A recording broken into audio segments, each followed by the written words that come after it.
Welcome to tonight's edition of Resistance TV, where we're going to be speaking about the government's chaotic response to the COVID-19 crisis. We know from looking at the statistics that the death rates in Britain are amongst the worst anywhere in the world. We've seen the government using the COVID crisis as an opportunity, frankly, for the private sector to make a killing. We've seen the test and trace system being outsourced and being utterly chaotic and really not fit for purpose. We've seen other private healthcare companies also cashing in on the terrible situation, and the support for workers, for the economy, has been very hit and miss. And now the Chancellor's announced a new scheme, the post-furlough scheme, that we particularly want to focus on initially anyway in the discussion this evening, in terms of getting the panel's view on what they think of that and what alternative solutions the government ought to be putting forward, and what we as citizens in the country ought to be demanding of our representatives in Parliament. We've got a great panel this evening. Unfortunately, one of our guests, though, has been unable to join us. She's not very well, Kerry-Ann Mendoza, who, as I'm sure everybody will be aware, is the editor-at-large for The Canary. But we still have three other excellent speakers this evening, although there's some technical difficulties with Steve Headley, who is the Assistant General Secretary of the RMT. So I'm hoping we can sort those technical difficulties out before we come to him to get his thoughts on the situation in relation to COVID.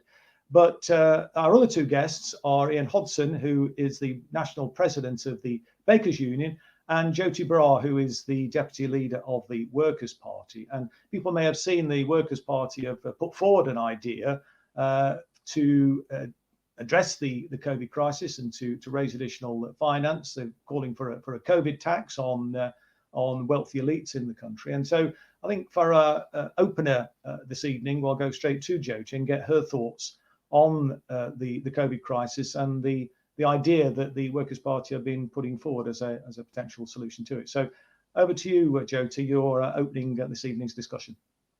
Brilliant. Thanks so much, Chris, for that introduction. Thanks so much for having me with you this evening. It's much appreciated. The COVID crisis is not the cause of inequality in Britain, and coronavirus as a health crisis is not the cause of the economic crisis. That's very much our view, but it has really highlighted and deepened the existing inequalities in our society, and to a point where it's becoming clear to everybody that they are absolutely unsustainable. And so the Workers' Party has launched a campaign for a one-off tax. We're calling it the Corona tax because people understand, this is the coronavirus crisis that we're in at the moment. We want a 5% tax on fortunes of more than £10 million. Now, that affects a very tiny proportion of, as you said, wealthy elites in this country, people who have amassed the great wealth that has been produced by workers here and abroad into their private hands. We don't have exact numbers, how many people that would affect. We think perhaps around 20,000 people. Some 4,500 people have fortunes of over 80 million. And the tax on those people alone, 80 million each, these people, the tax on those people alone would raise 17 billion. So you can see a tax on all 20,000 who have each a fortune of more than 10 million, 5% of that. As George Galloway said, if I had 10 million, I'd be ashamed not to pay over, $500,000 to help out the people who right now are facing destitution. And this is really the issue. We have this situation in the world where there's 8 billionaires controlling more wealth than half the planet's population, which is like 3.5 billion people. This inequality is glaring, it's unsustainable, it's absolutely unjust. And given the crisis that we're facing, people need help immediately. Right now, people need a pay rise, people need rent freezes, we need to stop evictions, we need to invest in infrastructure, keep our key industrial jobs going, we need to give people work and pay properly. The fact that in a country as wealthy as Britain, we have 5 million people expected to fall into utter destitution this year is insane, it's shocking, it's shameful, and it needs to be addressed right now. And just as a little aside, we have addressed this petition to the Labour Party rather than to the government. Really, we want to highlight the fact that the Labour Party is in fact a part of the problem and not a part of the solution, that it really stands in the way of workers organising themselves in their own interests, Chris. Yeah, no, indeed. I mean, and I think one of the things I would, of course, say, though, in relation to the tax idea, and it's something which I very much support, but not so much necessarily to raise the finance that we need to address the crisis, because as a currency issuing nation, I mean, money is no issue in reality, but clearly there is a massive problem that you've alluded to in relation to inequality in Britain, and obviously we do need to deal with that to ensure that people who have these massive fortunes do acquire huge influence and distort the way policy is made in the country, and that's a real cause of concern, and why we have such a skewed system, I think, which has actually led to 40 living in poverty, while at the same time we've got these huge wealthy elites who are not paying their way. I don't know if you've got any thoughts about that, Britain being a currency issuing nation, and we should be immediately, in my opinion, demanding that the government invest and ensuring that nobody's left behind as a result of this COVID crisis. I mean, do you have any thoughts on that, Jyoti, particularly? I do, yes. So there's kind of two ways of looking at that situation. One is, given that the ruling class, the banks, are prepared to print billions of pounds in order to bail out big business, why could they not do the same for the working class? That's one way of looking at it, and I think that's your main point, and I absolutely concur with that.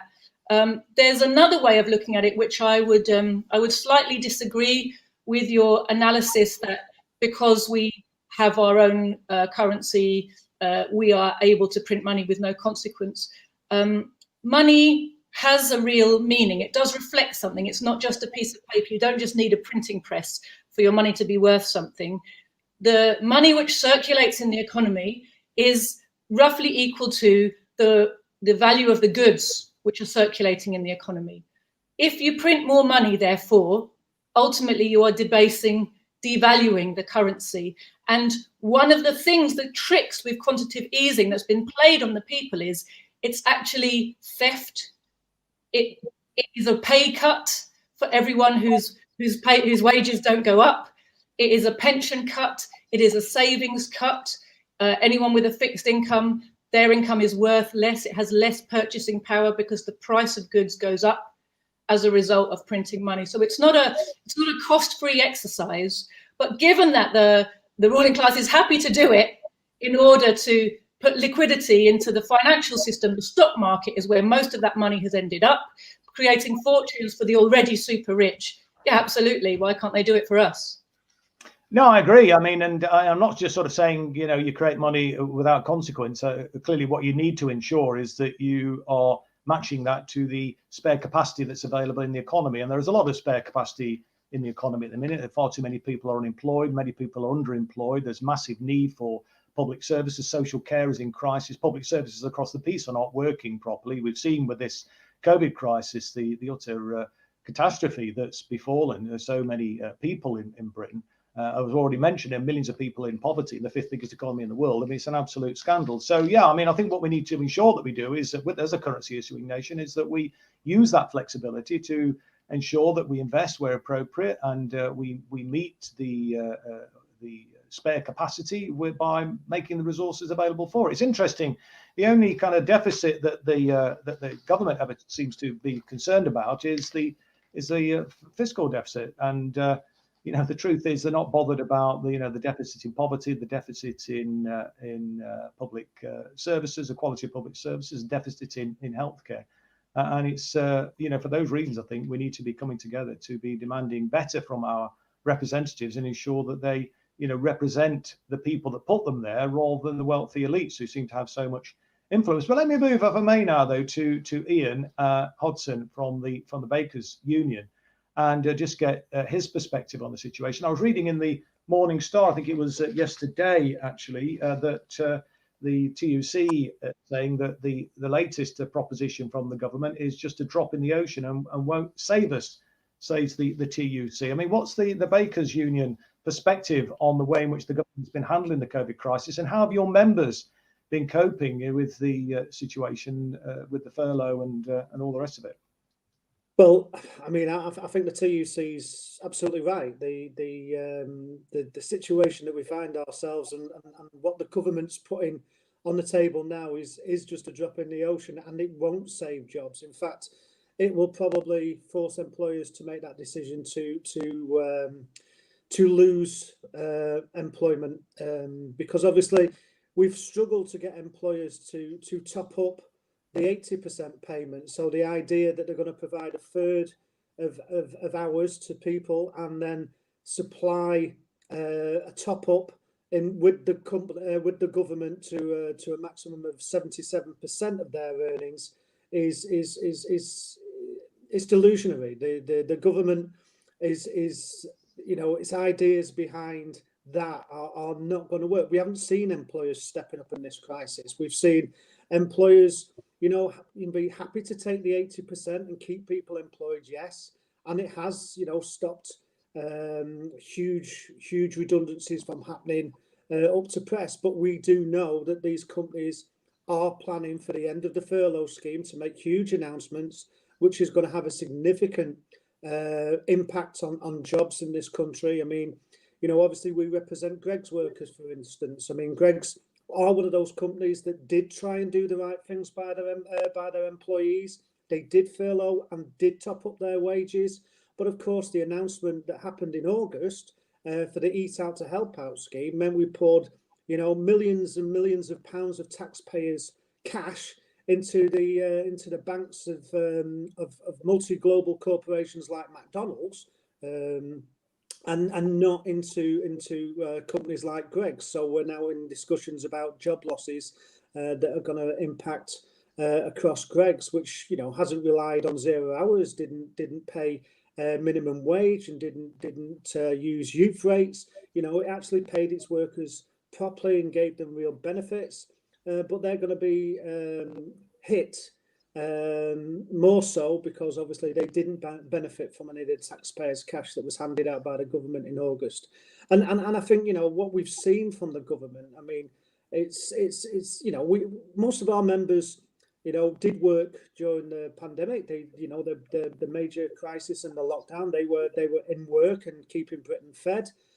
We put in place measures to protect workers. And then the government came along, of course, and changed its 2 metre rule into 1 metre plus, whatever that actually meant. And the reality of that is 1 metre plus can be anything. It doesn't actually mean anything at all. And that was just so they could try and open up the economy, in our opinion, too soon without putting the proper measures in place.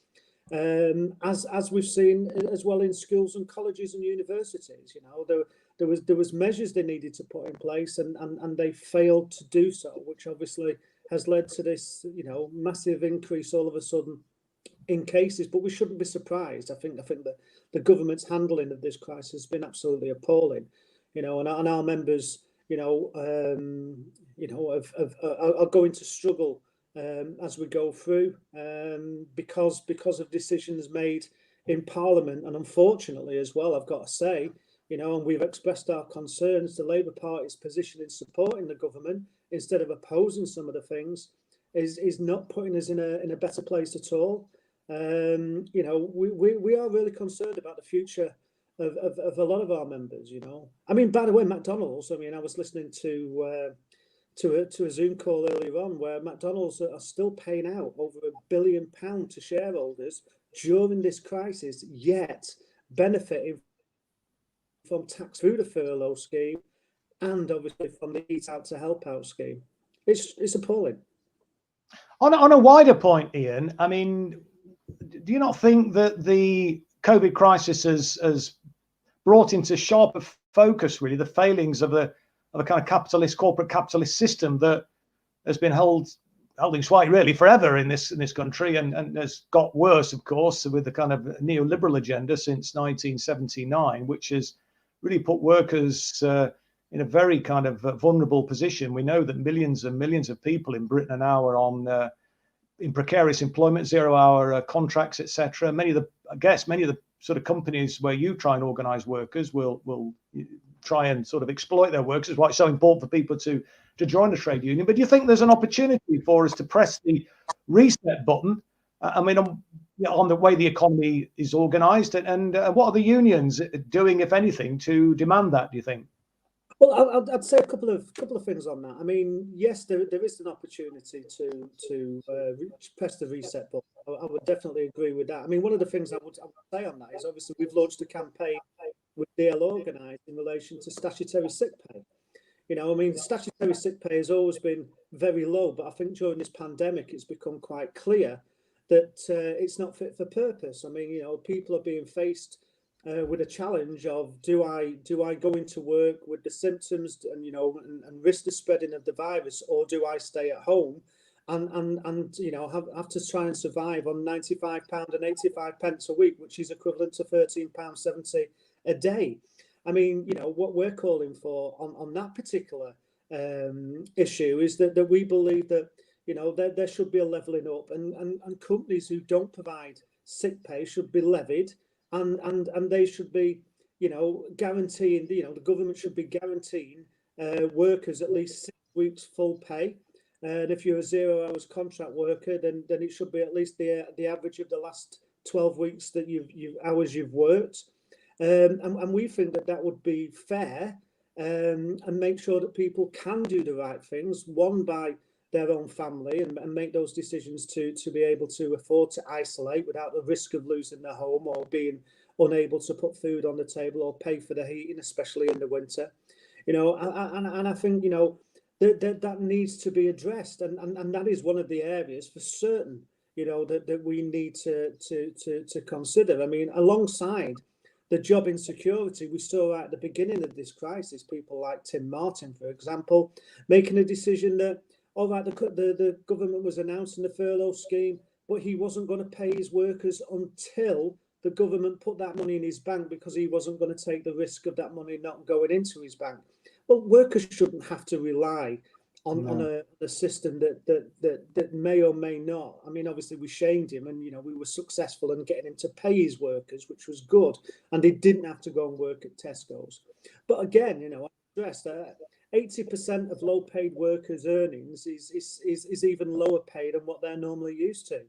And I'll give you another example. I mean, I was up in Berwick-on-Tweed talking to some furloughed workers there who were, you know, having a take-home pay of £180 a week, and £120 of that was going on to their rent. So they were left with £60 to feed themselves, pay the council tax, pay for the food, you know, any transport that they needed. I mean, you can't survive. I mean, our income base is far too low in work. We need to do something about addressing the issue of low pay. We need to do something about addressing the issue of insecurity, because another concern we have is that this is going to be an opportunity for employers to obviously to sack and rehire. And we're starting to see, you know, those companies that do rehire not issue contracts of employment, but offer 0-hour contracts. And it's not just, of course, the insecurity in relation to employment. It's the insecurity in relation to housing. We have a huge housing crisis in this country. It's been below the surface. I think it's perhaps not been on, you know, everybody's radar unless you're actually affected by it. But we know that as a consequence of the COVID crisis, the impact on people's employment patterns and so on, and the fact that so many people now are forced to rent in the private rented sector, where there is very little protection compared to how it used to be. I mean, there used to be regulated private sector tenancies. There were many more council houses back when I was growing up in the halcyon days, 1970s, etc. Well, council houses have all been flogged off, and they've been residualised. Private rented accommodation has ballooned, and as has the housing benefit costs associated with that. And the government's response to it, and I regret to say the Labour Party in large measure went along with this, was to penalise the victims of government policy failures, successive government policy failures to regulate the private sector rents. And the response was, as I'm sure you're aware, Ian, to introduce a benefit cap, which penalised the victims of this policy failure. It wasn't their fault. I mean, as I say, again, when I was a lad growing up in the 70s, working class people were able to aspire to buy their own house, even in places like London, where it's absolutely prohibitively expensive now to rent, never mind buy somewhere. I mean, many of my mates, I was involved in the animal rights movement back then, were able to buy, and I knew people in London, they were able to buy. And it was working class guys and girls who were able to buy. A bit more expensive than where I was in Derby. But isn't that an issue for your members as well in terms of housing? And again, don't we need to be demanding a massive renaissance in council housing, particularly given that this Tory government has lifted the cap on the housing revenue account? So there's no real barrier now to local authorities building in the way in which they used to be. But none of them seem to be doing very much about it. I mean, I just wonder whether other trade unions raising that as an issue, and how can we kind of push this forward? I mean, I hear what you say on the housing. I mean, sometimes when I've been interviewed, and I get asked the question, which is the most burning issue you've trade union, and obviously people always expect me to turn to the issue of pay or insecurity of employment. But actually, I think housing is the biggest issue that we face, and I do think the ability to provide decent homes in this country is the biggest issue that we face from that perspective, because I always think that if people are in a secure accommodation or in secure homes, they've got a decent place to live. Obviously, it reduces the risk of mental health as well. So their health is improved by having a secure home.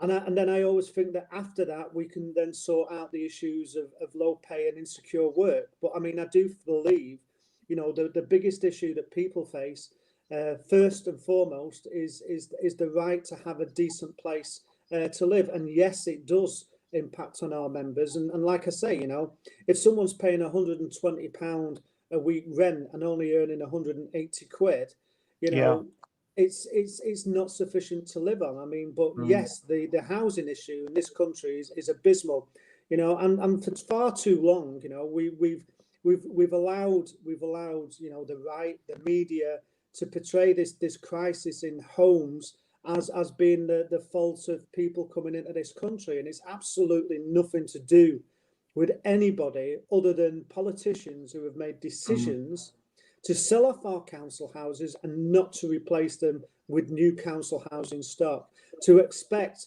that people on low pay or on 0 hours contracts to be able to go out and get a mortgage. I mean, again, I've used the word delusional already, but it is completely delusional. People on a 0 hours contract cannot go out and get a mortgage, and yet they may be working full time. No, indeed. Let me see if I can bring in Steve. I know we're having some technical difficulties with Steve's connection. Steve Headley, have we got Steve now, or is he? Yes, I'm here, Chris. I don't know if you can hear me. Yeah, we can hear you, Steve. So we can't see you, but right. It's your words that we're most interested in. Although we'd love to see we'd love to see your very handsome features as well. But if we can't have that, you can't have everything sometimes in life. We'd like to hear from you.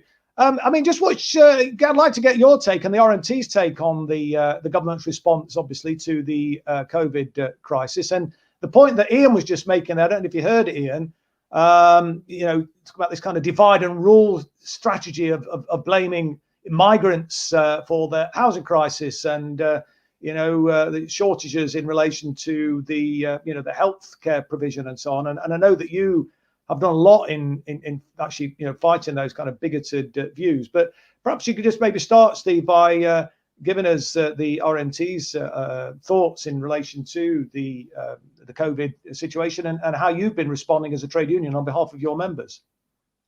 Well, first of all, let's put it in a bit of context. The amount that's been paid on the total scheme for furloughing people is less than 20% that they used to bail out the banks during the financial crisis.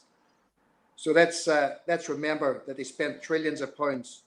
They bail out their friends in the banks. Now, we have to say that the COVID scheme's better than nothing in our industry. but it's coming to an end, and we're facing thousands of redundancies, possibly tens of thousands of redundancies very soon. And this is from companies who have taken billions of taxpayers' money, continue to be financed with taxpayers' money, are still paying millions out to their shareholders through the money that you pay through your taxes, and they're laying people off, attacking terms and conditions and attacking jobs. And that's in the railway, the bus industries, the offshore, and the shipping industries, where only recently people have got minimum wage. If people didn't know that, we still have people working for £3 an hour, £3.50 an hour, because they're foreign nationals in British ports on British routes. So that's absolutely shameful.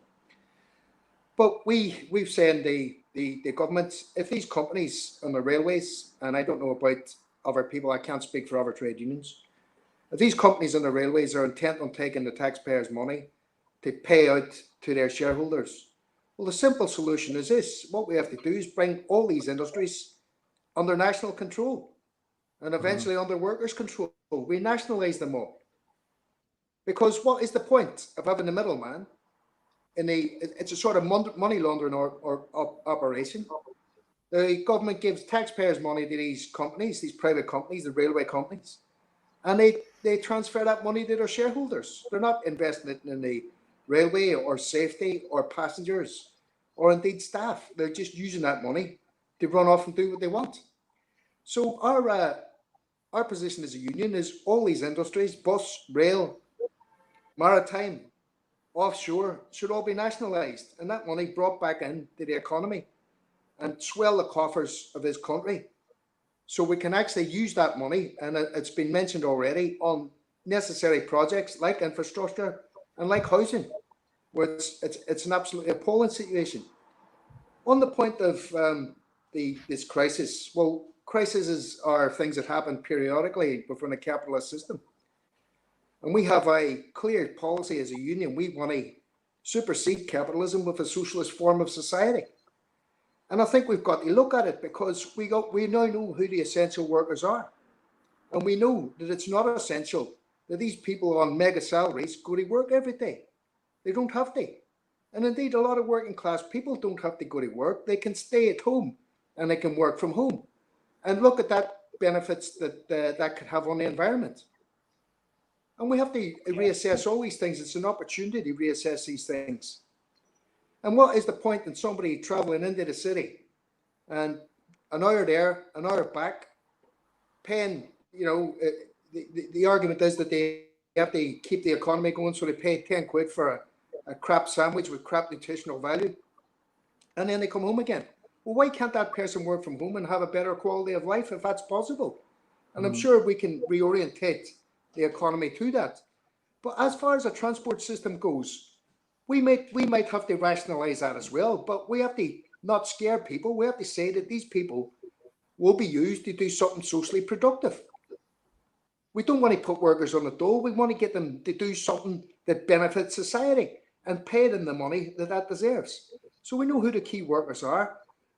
We have to make sure that everybody else who's doing unnecessary work, which this capitalist system forces upon them, is redeployed to do something socially useful. And that's the kind of economy, I believe, that the RMT Constitution wants. Yeah. How has the COVID crisis been affecting your members, and what's been the union's response? How have the companies, the rail companies and the other companies where you organise workers, how do you feel they've been responding, Steve, to the crisis in terms of protecting workers' health and safety, and also in terms of the financial situation for workers that you represent?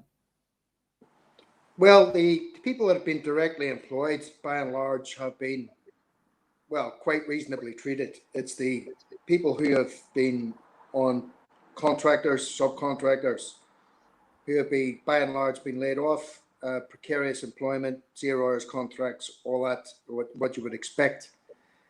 And the model of employment has to change in order to alter that. Now, we are seeing, and we've seen it already, Chris, you mentioned before, I forgot to pick it up when you asked the question.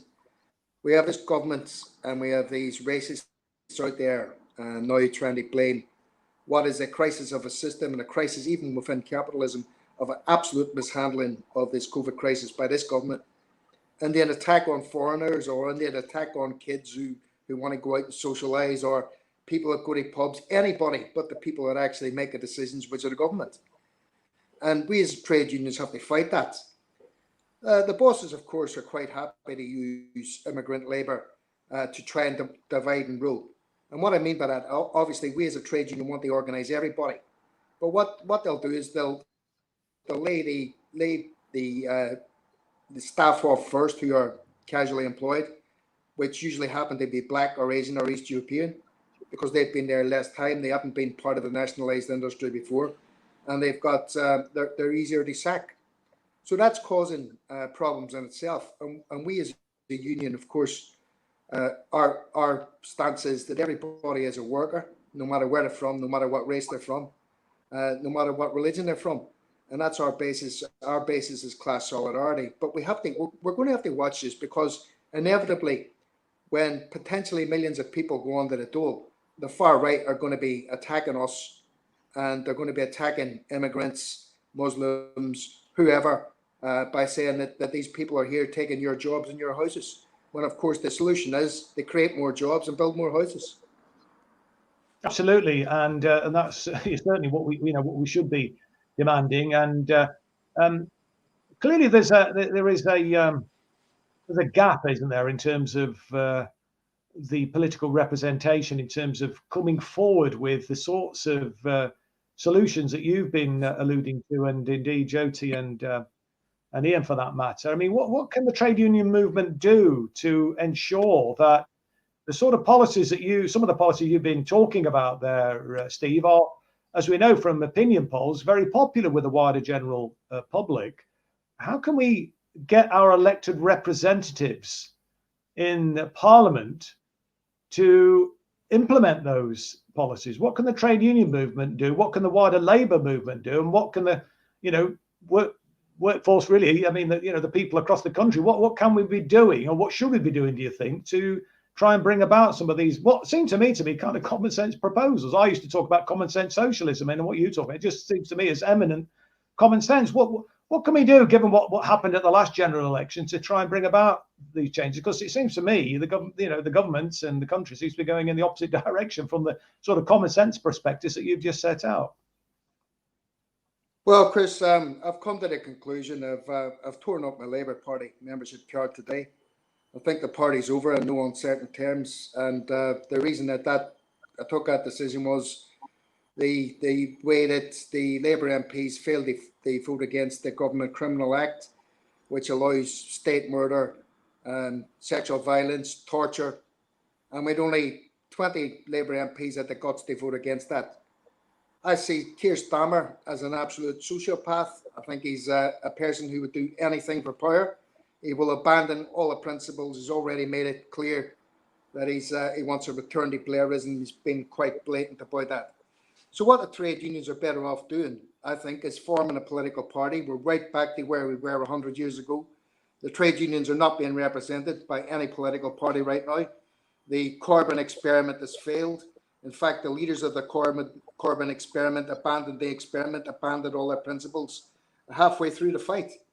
So we need to start again. We have to recognise that the Labour Party is going nowhere, and the trade union movements, by financing such a party that are going to actually attack us, are doing our members no favours, and are doing our members actually a lot of damage. So that's what I think we should be doing. We should be having discussions about how we can get a party that's going to represent the working class. And I don't mean a sect. I don't mean, where you all have to agree with a great leader, or, you have to agree with Trotsky or Stalin or all those figures from the early, the centuries ago. What we have to do is address people's problems today.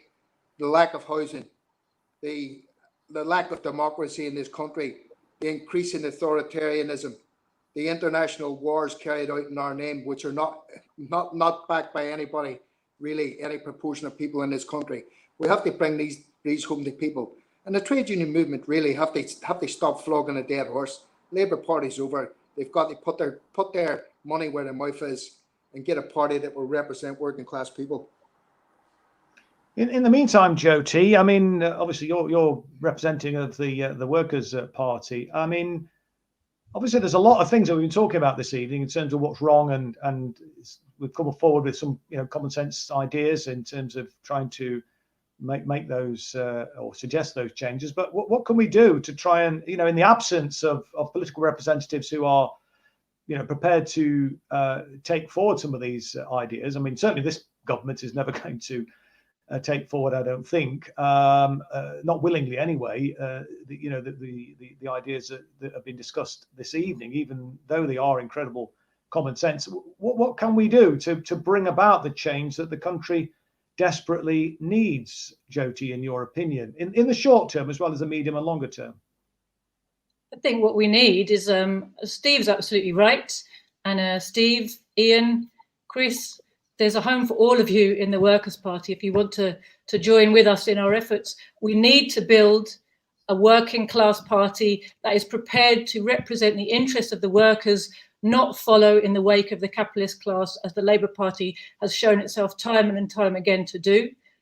That's absolutely necessary. Yes, we need militant, strong trade unions like the RMT, which are able to take action on behalf of their members because they are not tied to the Labour Party, which itself is tied to capitalism. A party and trade unions. And of course, we need independent media. Workers are rightfully suspicious of mainstream media these days. Many people are cynical and recognize they're being lied to. They don't trust politicians. They don't trust journalists like they don't trust estate agents. But they don't know what the truth is. They don't know where to turn for an analysis they can trust. And a new media is also something we desperately need to build. It's my view that the greatest strides in this direction have been made by George Galloway. That's why he's the leader of our party. That's why we're very proud to be able to have such a weapon, at our head.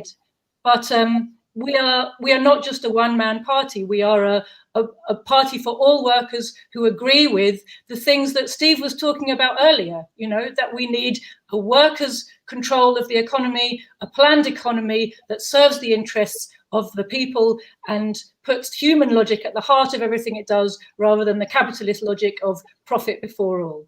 But in the short term, though, Jyoti, I mean, obviously we're faced with this COVID crisis at the moment, and workers potentially, losing their jobs, having substantial reductions in their incomes, potentially losing their homes, unable to pay their rent or their mortgage, lack of support, frankly, from the government, or inadequate support anyway from the government. I mean, indeed, even at the height of the furlough scheme, many people fell through the gaps.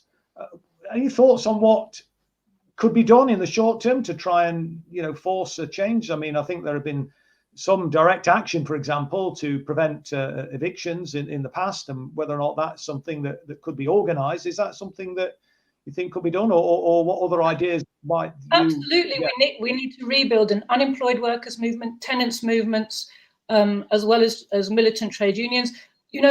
Fundamentally, we have to get organized. There is going to be nothing that forces the ruling class apart from pressure from the working class. And as workers, our strength is only in numbers. So as difficult as it is to build a meaningful organization, there isn't actually another answer that works. There's no shortcut to that. We have to organize. Yeah. Well, I mean, talking of organising, I mean, Ian, the Bakers Union, organising in an area which is not easy to organise, it's got to be said, have had some fantastic successes. And I think both the Bakers Union and the RMT are wonderful adverts, frankly, for the benefits of being a trade unionist, because, the terms and conditions that workers who are organised by a trade union are substantially better than those who are not. Although the trade union membership is not what it was back, as I was mentioning, of the halcyon days of the 1970s, when I think it was 12 or 13 million people were a member of a trade union. The Transport and General Workers Union alone had over 2 million members. Closed shops were around, and collective bargaining ensured that workers did enjoy a bigger proportion of the national cake, of the national income, as it were, and every year a bigger and bigger proportion went to workers in their wage packets. But it's been going in the opposite direction ever since. So just on that point about that Jyoti was just making there, Ian, in relation to organising, I mean, you're used to organising, and I'm saying organising in a difficult area. Any tips on what we people looking at this today could sort of take forward? Because, as I say, we can talk to the cows come home here about the great ideas and common sense, but what practical difference can we make on the ground? And in the end, we need to organize people, and we need a mass movement, don't we, to demand change and, ultimately to get people, elected who are going to represent the people that actually put them there, the vast, the many, not the few. No, and yes, an organisation is the key. I mean, listen, in 2014, the Bakers Union was seen as the far left of the RMT, which was unusual. But that was because we were calling for the end of 0 hours contracts, the end of youth rates, and the introduction of a £10 minimum wage. Of course, by 2017, it became political mainstream, and we were no longer seen as extremists. Obviously, we're seen as extremists again because we're calling for £15 an hour. Because we believe in raising the expectations and the aspirations of workers. We don't think, that we should have artificial low pay as set by college graduates. We believe that the lives that we lead, that we deserve to have an income from the work that that our labour produces, that enables us to have a life that doesn't mean we can afford the basics, but we can afford to live in a decent life, in a decent community, in a decent society. And obviously, we've been organising McDonald's workers and Wetherspoons workers, and those courageous workers that have taken action. Many of them on 0 hours contracts, but have been prepared to stand up and have won significant gains. And when we go and talk to workers about the benefits of joining the trade union, we talk about what those magnificent workers did in McDonald's. They went on strike. In 2 stores. That's all it was, in 2 stores, and they forced the company to roll out contracts of employment. The Wetherspoons workers went on strike. Now, they never used to get paid if they worked past 11 o'clock, any additional payment. Now they get an extra £1 an hour if they work past 11 o'clock. They used to have youth rates. I know people think, well, it's a pub, they shouldn't be employing young people, but obviously people forget there's like 3 levels to youth rates, but now there is no youth rates in Wetherspoons, and that was because of the action that those workers took. And I know, and then they're not as major gains as we'd like. We'd like them all to be on £15 an hour, but obviously for every single action that they've taken, they've come out of that action and demonstrated that collective organisation can improve, their terms and conditions, which in turn improves lives. And that's the message we have to get to people. I agree about the media stuff, and I agree. This all. One of the problems I think with the Labour Party and the Labour movement is it's forgotten how important that politics are in the workplace. When I first started work, for example, people would have spoke about politics in the workplace. My first strike was secondary action in support of the nurses in 1979 and 1981. It wasn't for my terms and conditions. It was out in support of the NHS, because obviously the nurses didn't go on strike, but we all did for them. And I think we've forgotten that. What the solidarity means and what it means to be part of a community.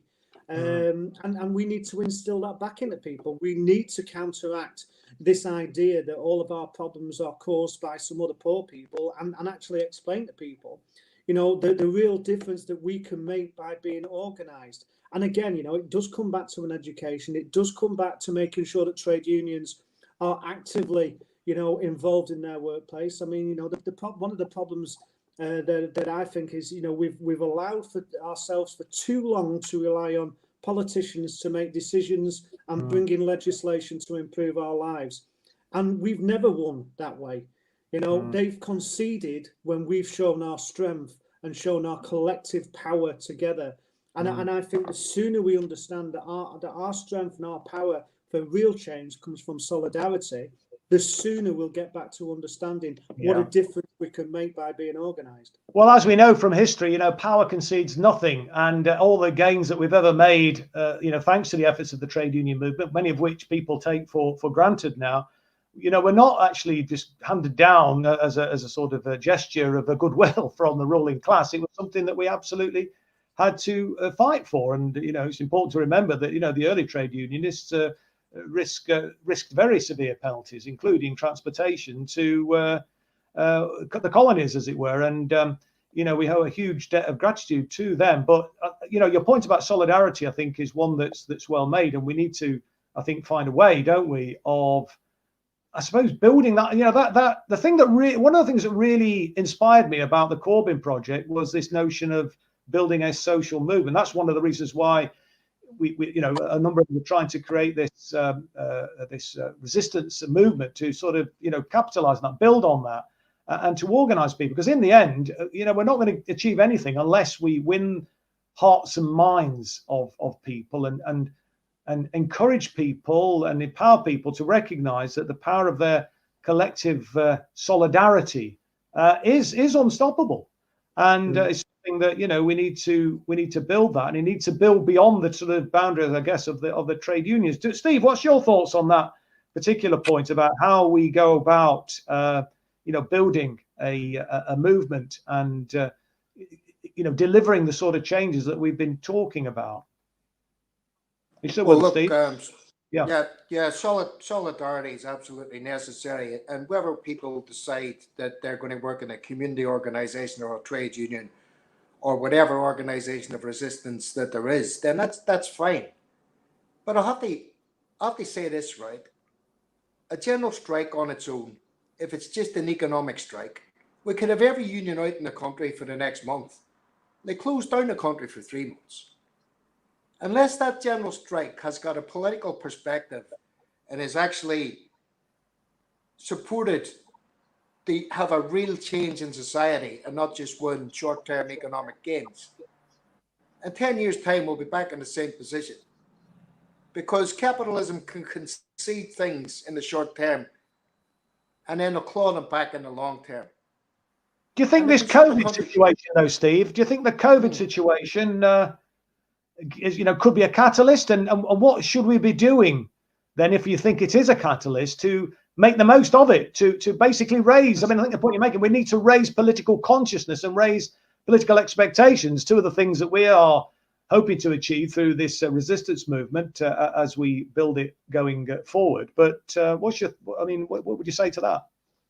Well, I think, first of all, yes, COVID is an opportunity. I mean, I'll probably be destroyed for this in the Sun and the Daily Mail tomorrow. But it's an opportunity for working class people, because people that have been told all their life that they're useless, that they're not worth anything, are suddenly shown to be the people who keep society running. The people that work in supermarkets, the people that work in shops, the health service, who everybody clapped, but the government can't give a pay rise. What an absolute disgrace. Yeah. And we see now that the working class people are the ones that keep society running. Now, what we need is it's a party. There's no two ways around this. And I say here what Jody says about George Galloway being a weapon. He's a kind of weapon in a way, but not how she described him. But I think that we need to be led from the bottom up. We need community organization. We need trade union organizations. But we need to be putting the working class people that were relevant, that were fighting, that were getting small gains. But all those small gains have to come with a bigger political objective. And working class people aren't stupid.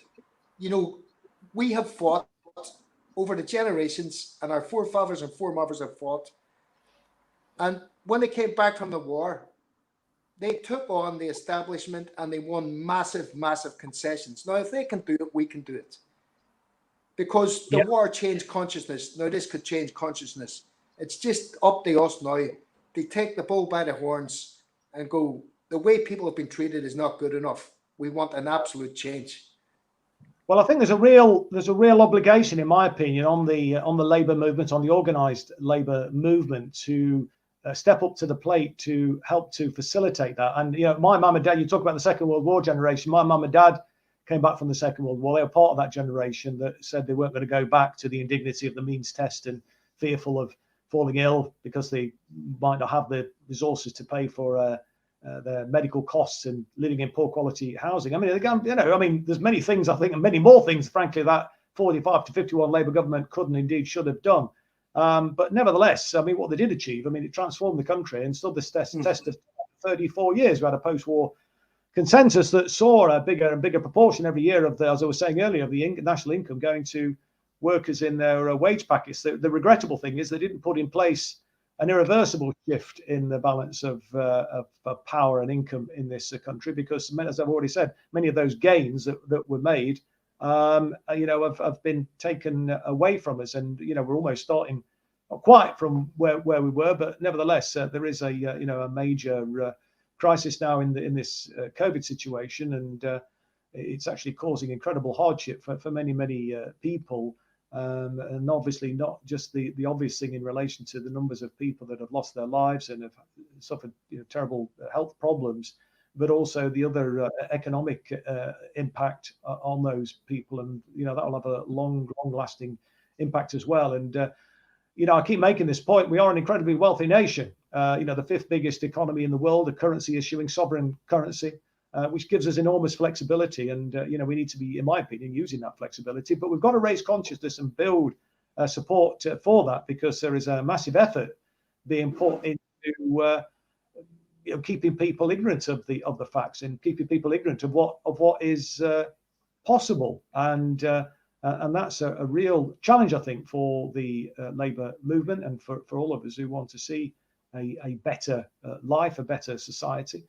But Ian, I mean, obviously the way in which workers are atomized at the moment, and this tendency to work at home now, in many ways it's beneficial for workers, and working from home, and that's good where they've been able to do that.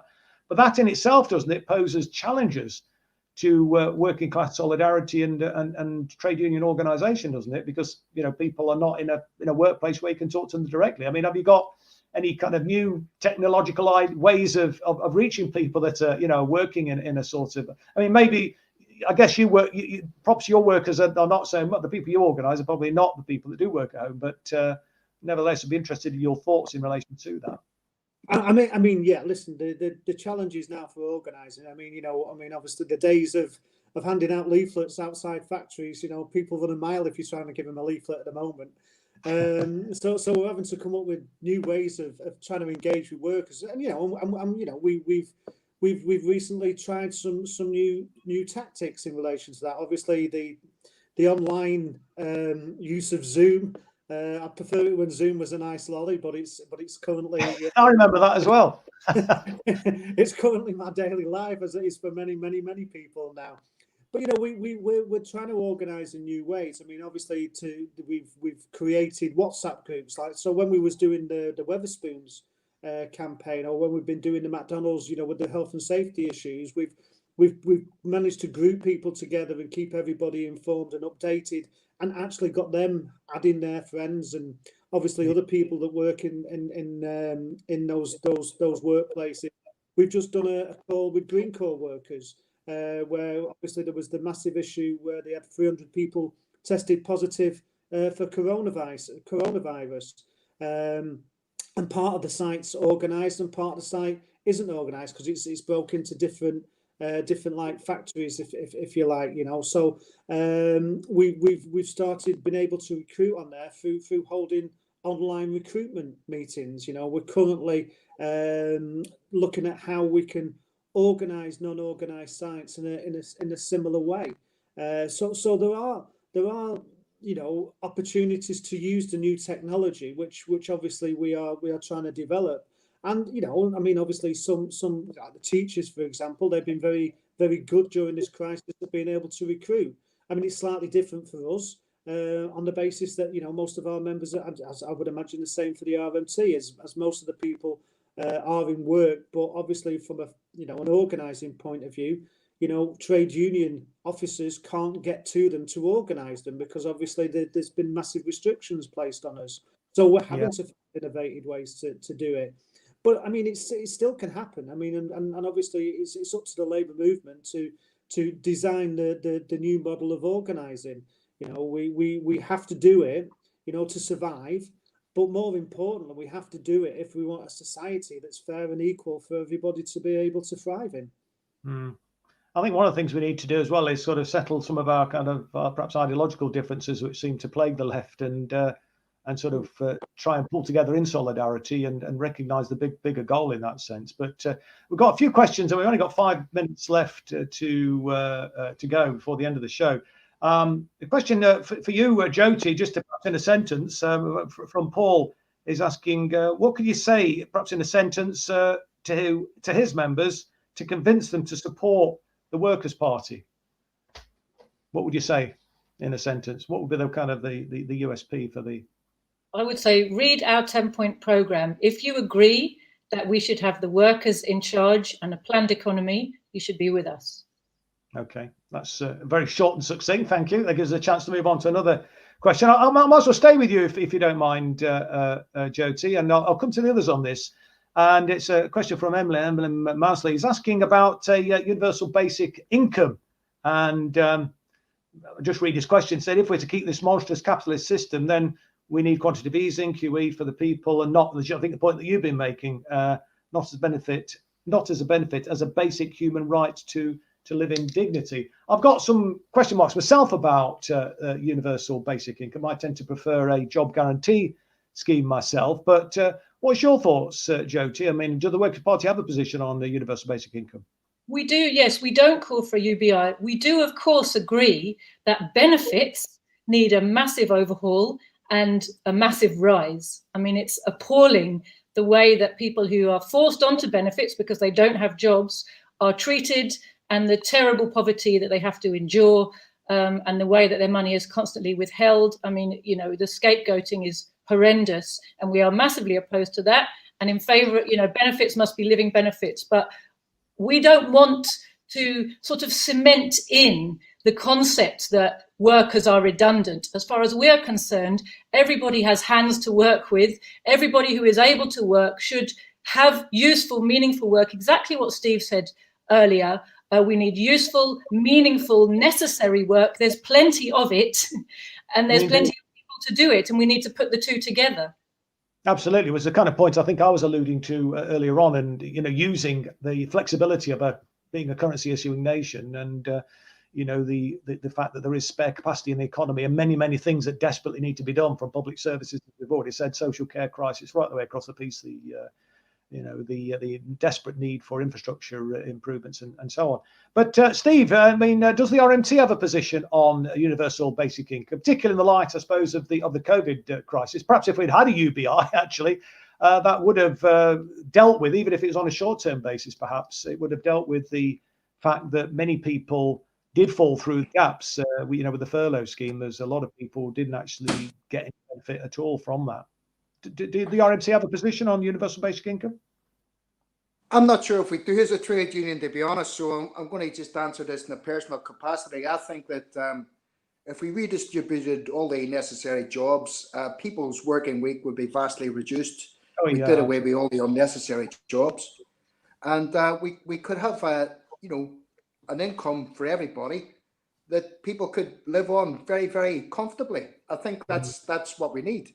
And if a few people decided not to go to work, they wanted to spend their time doing art or, you know, studying, whatever they do, then they should be paid money as well. Because I think that as a society, if we were organised, if we, as Julie said, if we had a planned economy, we had a structured society, we had covered the necessary works, of course we're going to need artists, we're going to need poets, we're going to need all these people, and they should be paid as well. And you might have a small, very, very small minority who don't want to go to work, but I think that you know, capitalism caters for them. I think socialism should be able to cater for them as well. Certainly their kids and families shouldn't suffer because that very small minority might not want to go to work. But I think if we had all those things, a universal basic income, if you want to call that, or a proper living wage, which would be given to everybody, I certainly wouldn't be averse to the idea. Well, I mean, I think if you look back at what John Maynard Keynes was saying, the famous economist, in 1930, he made a speech suggesting that by this time, well, within 100 years, 2030, the average working week should only be around 15 hours. In fact, I remember growing up in the 1960s being told to get ready for the leisure generation because we would only be working 15 or 20 hours a week, which certainly appealed to me when I was leaving school. And of course, it was anything but that. I mean, people are working longer than they've ever done, you know, many people, to actually try and make ends meet. Ian, just as a final comment, then we've got about a minute left. Any thoughts on universal basic income, perhaps in relation to as a response to COVID and more generally? Yeah, I mean, we would have liked to have seen it trial during this crisis. We have obviously seen corporate UBI, which has gone to the bosses to be paid as a furlough. I think we would have liked to have seen the middleman cut out, and obviously everybody had received that income, and it could have significantly helped people, and probably it would have ended up being at a higher rate than 80% of the pay. So we would have been very supportive of it. And again, to reduce people's hours, UBI would be a good mechanism for achieving that, and obviously reducing, certainly in our industry, the need for people to work excessive overtime. Well, it's certainly a debate, and debate between universal basic income versus a job guarantee scheme, neither of which are in situ at the moment, and we desperately need, do we not, a radical overhaul, and that can only be brought about, I think, by working together, building this resistance movement, getting involved with us if you can. If you're a worker and you're not already a member of a trade union, please join a trade union, because that's the only way, frankly, that we can organize ourselves and protect ourselves and try and build a better life for ourselves, our family, and for the wider society. Thank you very much indeed, everybody, for watching. We have run out of time. In fact, we're a minute over time now. If you have got a spare hour next week at the same time, 7 o'clock, we will be on air again, and we will be discussing the way in which Britain is facilitating the Saudi war against Yemen. And we'll also be talking about the particular case of Lance Corporal Ahmed Al-Batati, who people may have seen was protesting outside 10 Downing Street about the fact that Britain's involvement in that war is leading to the worst humanitarian crisis in the world at the moment. And he's currently potentially facing a court-martial. So we will be looking at that and the wider issue. So please join us if you can at 7 o'clock next Wednesday. In the meantime, thank you for tuning in, and good night.